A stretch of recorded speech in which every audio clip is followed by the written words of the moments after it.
how have the shows been? You guys did a whole string of shows lately. Great. We just Good? got back from like a month in Europe and we did like a couple shows in the US on either side. We did Austin Psych Fest and Dog Days Fest in Georgia and a bunch of shows in Florida and Sabretooth Fest. Oh man, we've done a lot. They all went great.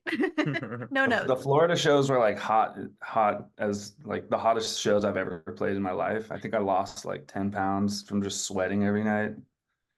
Um, but it was good. It was like boot camp or something. Yeah, yeah, for sure. And you guys are great live. I love the bootlegs that have been posted, and then when you guys put out live at Levitation, it's like, oh, like so great. And the album really captures the live sounds of the band, I think. What made you guys want to do a live album opposed to another studio record? I mean, we're lucky because Harry, who does Greenway, also is a big part of Reverberation Appreciation Society. And they basically, I think every Levitation and now Austin Psych Fest are recording live sets of each band that plays. And before they were doing that, they were doing these sessions and kind of things over the pandemic. But now I think they've kind of moved in the direction of vinyl. So we played that show kind of I don't even know. Did you guys know that we were being recorded? I had Nope. no idea. It's one of those things where they're like, I'm "Hey, just by assuming the way, like it's your impression levitation. was I'm recorded." just like assuming we're Sorry, you were yeah. frozen. Go ahead, Josh. What were you saying? Oh, I'm just saying. I just assume we're being recorded when it's levitation. Right. Yeah, now. So they Yeah, like yeah. they approached us with all the recordings, and then Josh did some like mixing and kind of making it more like our sound. Um, and it turned out great. It's really rad. Yeah, it's such an amazing record, and I guess that does help when like I guess you're not going into it being like this is going to be an official record we're putting out, because it really caused like that kind of natural style of playing instead of oh shit, this is a record, you know. Levitation's great. Do you think you're gonna just like keep that trend if a festival records your set, like fuck it, put it on vinyl? It sounds good. Yeah. Yeah. I mean, Yeah. I think we have a pretty uh, you know, I don't want to say small or big because that would sound weird on both sides, but we have a pretty established fan base that really likes to hear our, different live shows. So yeah, and we have the resources to help get a good sonically, cohesive thing from all of our, all of the people on our side, like what Dylan was saying. So yeah, if we're, who knows? I'm sure that'll be another thing, hopefully in the next year or two. Cool. Very, very Love to exciting, do it. man. I think the addition of Nick and Pickle are awesome. Very, very awesome, especially watching the KEXP sessions. It's like, fuck, I feel like everyone, the chemistry is there. In terms of like Nick and Pickle, what was that transition like coming into the band? You want to go first, Pickle, because you technically joined before. Well, you did join before me. Yeah, sure. I mean, for me, it was really organic because I had already been like touring with the band and very entrenched in band dynamics for like years prior. My band would like meet up with their band on tour, or I'd fly out and I went to Europe with them. Like, so it was very organic to just be like, now you're the bass player. It was just like moving from side stage to on stage. But yeah, I love playing with these guys. I've always like admired their music and it's been my favorite band and now I get to be in it. Cool. Nick?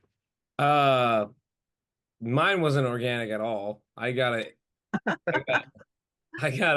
came out of nowhere for me, honestly. Not in a bad way, Dylan just messaged me on Instagram from the Frankie account, I want to say like 2.5 years ago now. And I was somewhat familiar with the band. Like, I saw them once before and I didn't know, I never even met Dylan before, I never met Josh before. I only met Pickle a couple times before because she used to play in Death Valley Girls, and I booked them at a bar I book at in Long Beach called Alex's Bar, and we had a lot of mutual friends before. But yeah, I don't know, when I tried out for the band, it was kind of like a pretty instant connection as far as like personalities and the way we were, even just screwing around with new material on. And then, yeah, later that night, Dylan asked me to join the band, and I was like, well, this is my life now. So, yeah. Yeah. Yeah, yeah. And go ahead. No, I mean that's it. Oh, yeah, yeah. And it's so awesome, man, because I think Data Doom's like the best record the band's ever put out. It's so, so good. It's so consistently good too. Every track, you're waiting for that low point in a record because it's so hard to keep a really constant consistency. But I feel like Data Doom is almost like a greatest hits record almost. So it's so great seeing so many tracks on Live and Levitation. Um, how do you feel that record stands out in the rest of the band's discography? Data Doom, you said? Yeah. Well, thanks for the words. That's really nice. It's so hard to say how it stacks up. It's like, who's your favorite kid? It's one of those kind of things, you know. I think it's one of my favorites, but it's always like, as soon as we're on to the next one, like that's the next one's always my favorite. So I don't Yeah. know. It's just hard to say. Personally, I mean, I'm biased, but that felt like for me, because that was my first thing that I cut on wax with the band, like in full. And I feel like I kind of, for lack of better terms, almost like blew my creative load, and that's why it almost kind of feels like killer no filler, all killer no filler. I really like kind of just like be like, all right, what are all the things I could give like with my creative input for these songs, and I feel like it really turned out into like a really cool and different cohesive project, and it made me really happy when a lot of previous fans, they want to hear the old stuff, but they also really like the new stuff too, and that makes me feel pretty secure within the band, like I'm not, like they pay attention. Yeah. And this is the first record with like the new studio, right? You Yeah, guys yeah. built like a studio. Yeah, We yeah. started building this place up in like early 2021, like kind of right when lockdown was ending. We were starting to get together again. And then, yeah, just built up a practice space that we could also record at. And that's kind of how this record came about to be recorded. It wasn't like booking sessions, it was just recording while we were practicing. So it was a super natural, like organic way to do things. I think that can be kind of heard on the record. For sure. It just like it seems like everyone's like the band's so tight and you guys are just having so much fun in the studio, you know? Like the chemistry, it just definitely seems like there. How do you reflect on the creative chemistry of the band when it came to like the songwriting process? I mean, going back to what you were saying about the like process of recording it, like the songwriting was pretty organic as well. Like, I guess because we were kind of getting to know each other through songwriting, it felt like we had already kind of discussed, not really like, what kind of sound we wanted to make, but just kind of the things we were like digging at the time. And we kind of all like overlapped in these different ways. And so I felt like we were really like speaking the same language a lot of the time. Like, oh, this could sound like this. And, we all just kind of it felt like a very like equal passing of the ball in terms of like ideas. And I think, yeah, just being like the first time we'd ever made a record together, like that can be really difficult with people that have never made anything together. And looking back, it feels like it was very like organic and easy and fun. Like you said, it was fun. You can hear it in the record. We were just messing around. Yeah, it totally feels like almost like a new era of the band too, with the new members, the new studio. Also, like I've noticed the band over time has gotten like heavier and faster. Um, is this like a natural evolution or was this like a conscious decision? Definitely natural. You're My not the bad. first person to make that observation either. It's funny because when when you're in something, you don't really notice the change as much.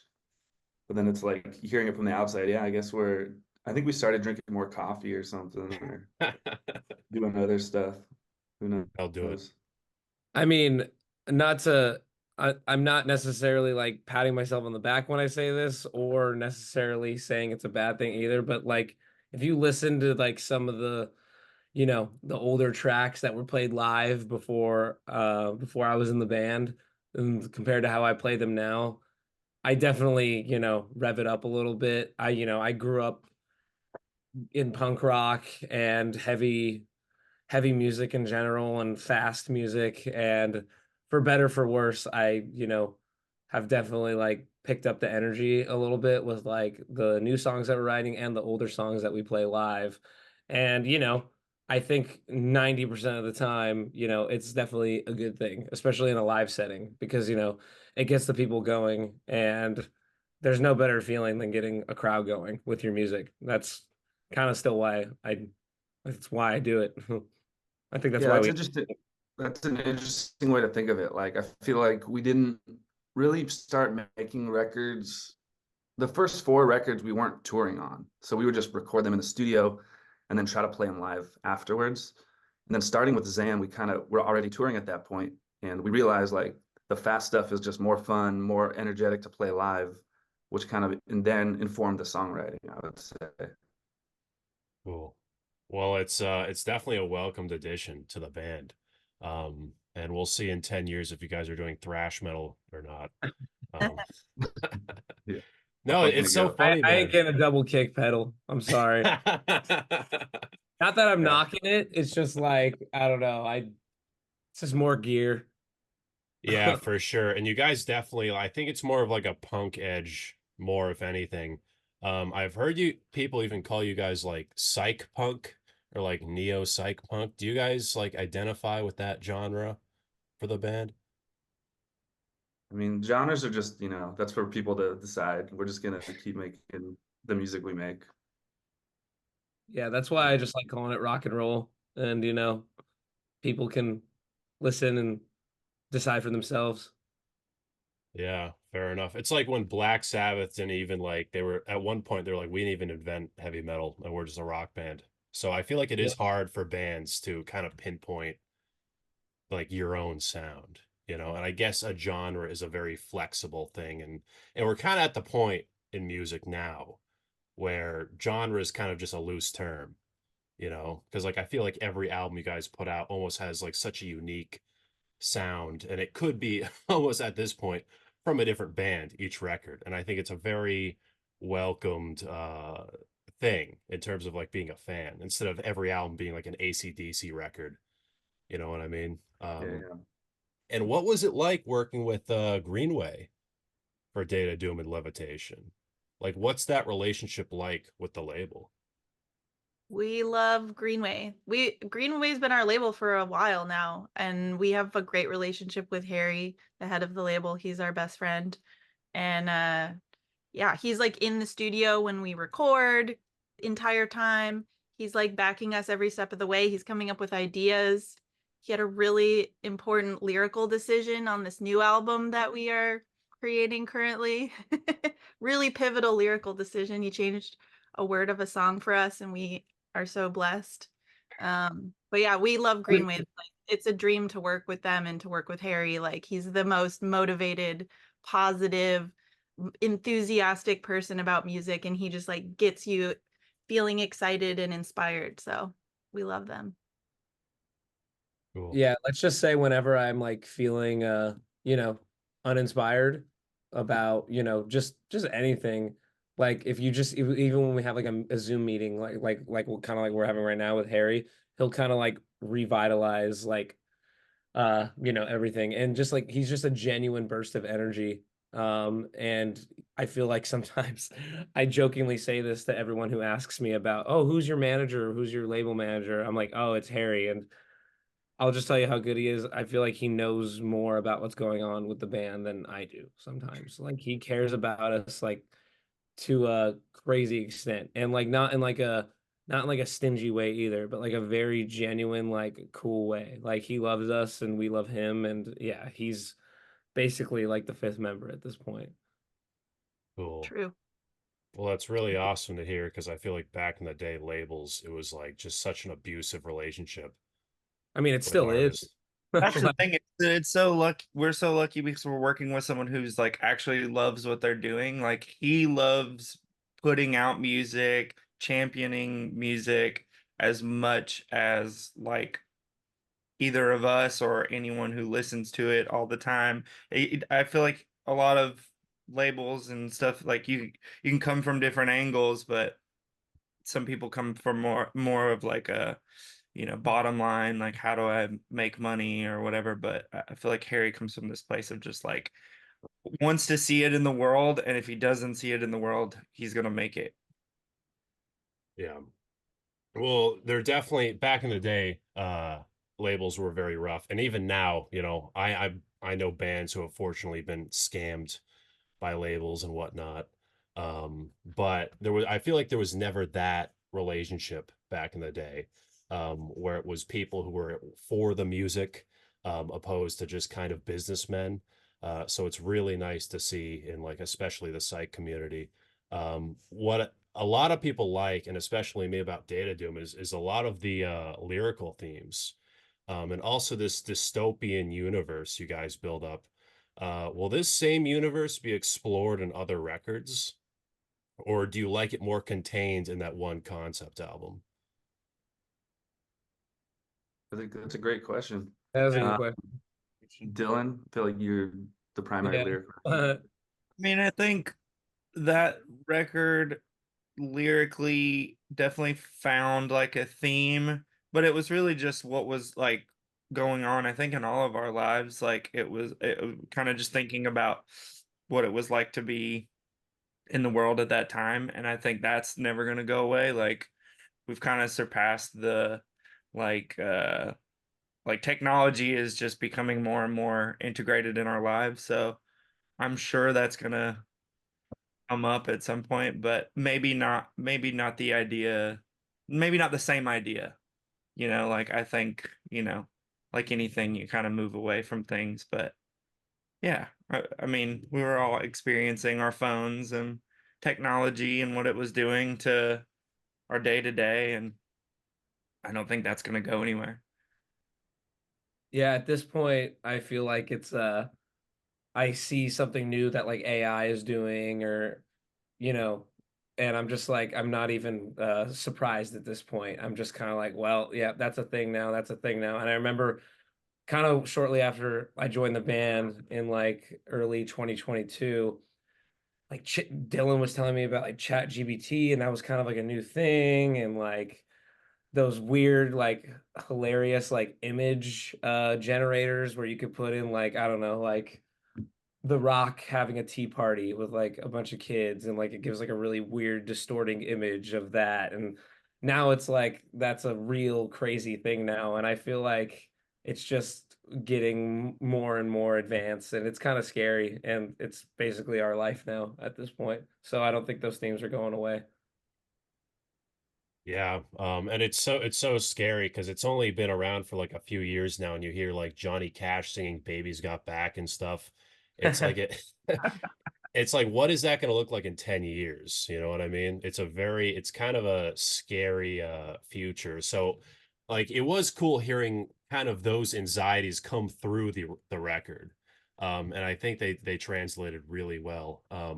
Something else that I noticed in Data Doom and just like the band's overall discography is the production of the releases. How hands-on are you guys when it comes to the overall production of a record? Pretty much entirely. Like we've always recorded ourselves. Maybe we've had someone's engineer, but all like mixing and production is done between us all. So That's been nice. Mainly Josh. That's mainly Josh. Yeah, I was just about to say, yeah. Josh is the one sitting at Yeah. home for hours and hours and hours mixing the music. Yeah, for sure. I might have just been mixing before I got on this call, yes, but but just like between us all, rather than you can send it off to someone to mix it and then just write emails back and forth, be like, no, I want it to sound like this or this or this. And at some point, we're just like, let's just do it ourselves. And maybe it doesn't sound like a radio record, but you know, it sounds like Frankie and the Witch Fingers. So that's pretty cool. Yeah.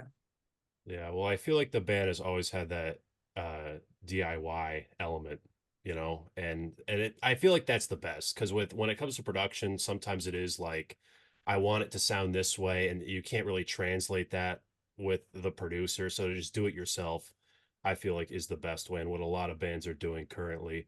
Now, I love the Drip T 7-inch. Zachary James, I love Twin Temple. I think that's such a funny collab. It's something I wouldn't think would happen. So how did you meet Zach, and how did that snowball into a collaboration?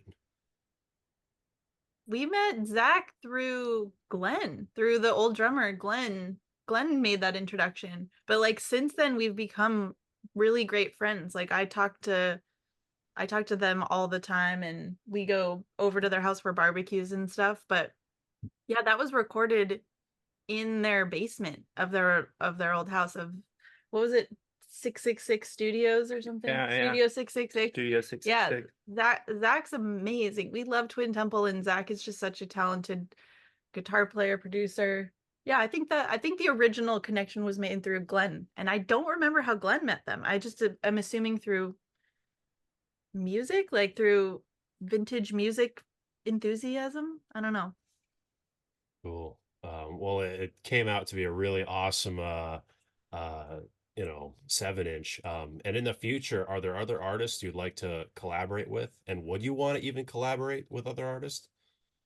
Yeah, our newest record, the one that we're mixing now, we collaborated with an awesome producer, musician from the Bay Area named Miriam Kudus. And she definitely played like a bigger role in production than anyone has before, which was like the first time we were kind of opening that door to a third party, and it was like a perfect match. We all like agreed creatively. It was like a really good workflow. So excited to get that stuff out into the world. And her band is called Space Moth. And she's also Yeah. in love now. Awesome. She Really, gave really a lot cool. of good ideas too in the studio as well. And before hands off, before we talked to her, she said she was maybe before we went into record. I think she did say that she was gonna, you know, she's like, oh, I like you guys, you do your thing. I'm not gonna really be like a producer, but she did, you know, naturally we're in the room together. She did give a lot of like really cool ideas about like structure and obviously sonics, which I thought was, you know, really cool. She was just as invested into it as we were. So it was really, I would for sure work with her again. She rules. Really, really cool. And I'm very, very excited for this new studio album. I know Data Doom used old like ideas from the studio album before. Is this gonna be a theme with this new record? Are you gonna pull any old ideas from Data Doom, or is it a complete, you know, everything brand new? There's some like definitely thematic bridges. I think one of the songs has a lyric. The hook of the song is a lyric from an old song. So that's pretty cool. As far as like the songs themselves, they're all pretty fresh. Like none of the materials from before. It was all written in the last year and a half. So Cool. yeah. How far into this record are you guys currently in terms of its overall, you know, production? I'd say like 80%, 80 to 90% done. Yeah. Cool. Do you guys have like a release window at all, or is that still kind of being decided currently? Still being TBD. decided. TBD. TBD. T TBD. Really cool, man. I'm super excited about this release, and I assume it's gonna get the whole vinyl treatment with the variants and everything. Is it gonna be pretty much the same kind of release data Doom had in terms of like physical media? We can't tell you. Yeah. We're not allowed to divulge these secrets. Yeah, it's a little too early to be unveiling those answers. I do think like we want to try to mix it up. We try to mix it up every time with like the kind of presentation of the record and like the kind of world everything lives in. So it'll definitely feel different, I hope, than the last record. I think there's new ideas and new ways to kind of like get the like ideas across. Some pretty exciting ideas. Harry had a really great idea that I can't wait for everyone to experience, but yeah, I guess we have Yeah. to remain Roll it out. silent at the Yeah. Fair enough. Makes a lot of sense. Of course, you don't want to spoil anything before its announcement. I just cannot wait to see and hear about everything. Now we were talking about how good you guys are live. With such a vast discography at this point, how do you guys go about putting together like a set list for like a tour? It's a good question.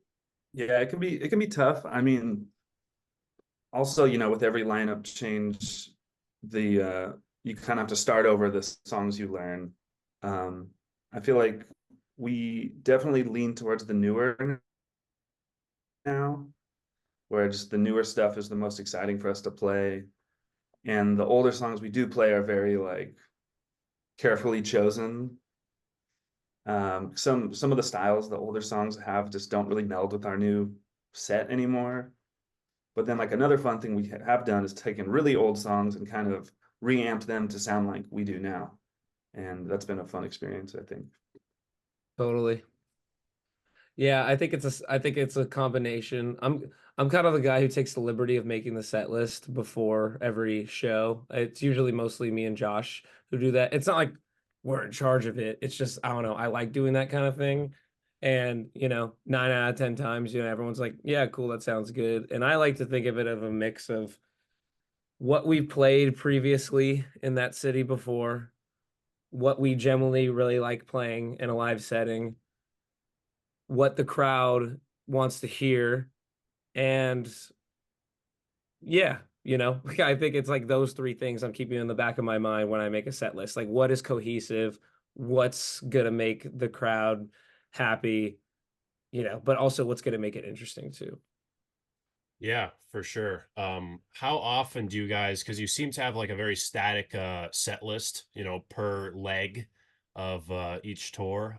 Do you guys see in the future maybe being more flexible, like doing every show has a completely different set list, or do you like the idea of being like, this is it, we have a nice flow to it, and have like a really static set list for like a tour, for example? There's a cool like balance of like I feel like the more we do like certain songs together, we get into like you kind of like going off of what Nick was saying about like the way a crowd reacts to a certain set. Like you can kind of feel the highs and lows of things. Not even lows being like people are down. It's just like the energy flow. And I feel like the more we play certain songs together, you can kind of feel the momentum building. And so it's really hard to be like, let's not do that again. But still trying to find that balance to where we're like introducing new songs into the set so that we're learning new songs and like kind of getting those tighter, but also like bringing new songs to audiences that have probably seen us play before, like we're definitely conscious of that. Like, oh, what did we play last time? A lot of time, Nick and Josh will look up like what we played like if we play a city in like Atlanta or something, they'll look and see what we played in Atlanta before that and then try to like mix it up from there. But also I feel like we do find these like sweet spots in the set where we're like, yeah, these three songs are like the perfect momentum builder. So just that balance. Yeah, Awesome. I mean, we're not like copy and pasting the same set every night, but we definitely do change it up a little bit like every night here and there, which is good, I think. Cool. Really, really awesome. Now, as we wrap up here, I just want to know if there's anything I missed. What's the future of Frankie and the Witch Fingers look like going forward? We have something really exciting that we're gonna announce in the next couple days. Probably. When does this video come out? In a couple weeks. Um, should we say it then? I guess we're technically allowed to say it if you should. Go ahead, talk about it. What? Yeah, go ahead, talk about it. Yeah, this in a month from now, we're gonna do a another live session at KEXP, and it's gonna be in the live room where it's like, you know, not just in a studio, but in the cafe where people can come. It's gonna be like a show that they film and record. Awesome. You're gonna Really, hear really some- exciting. You're gonna hear some new songs. Ooh, awesome, awesome. Good questions, man. Thanks for having us. This was Awesome questions. Yeah. Thank you so much. Wait, really quick. Your podcast is that named after the Black Sabbath song on Born Again?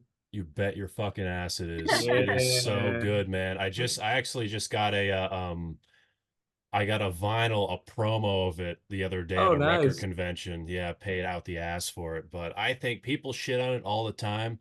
I think it's an awesome record. It's really just the production that makes it kind of unlistenable sometimes. But songs are tight. And I love Deep Purple and I love Ian Gillan, so you know it makes sense.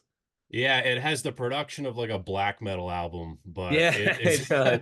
But it sounds so good, and I think it's Sabbath's eeriest. But yeah, it was so awesome having you guys on. And I hope to see you guys live very, very soon. And I cannot wait for this new record. What's the best way for people to stay in touch and stay updated with like everything of the band, like Instagram, Facebook? Yeah, follow us on Website. Instagram. Our website too. Yeah, our website's good to check out for show dates and things. MySpace, none of that. Yeah. Hit up our pure volume. Breaking the witch fingers on Tumblr, awesome. They brought it back. They brought Tumblr back. I don't know if you know that. I did not. Yeah, they brought it back like a year and a half ago. I don't know if people are still using it like they used to. I mean, but it's back.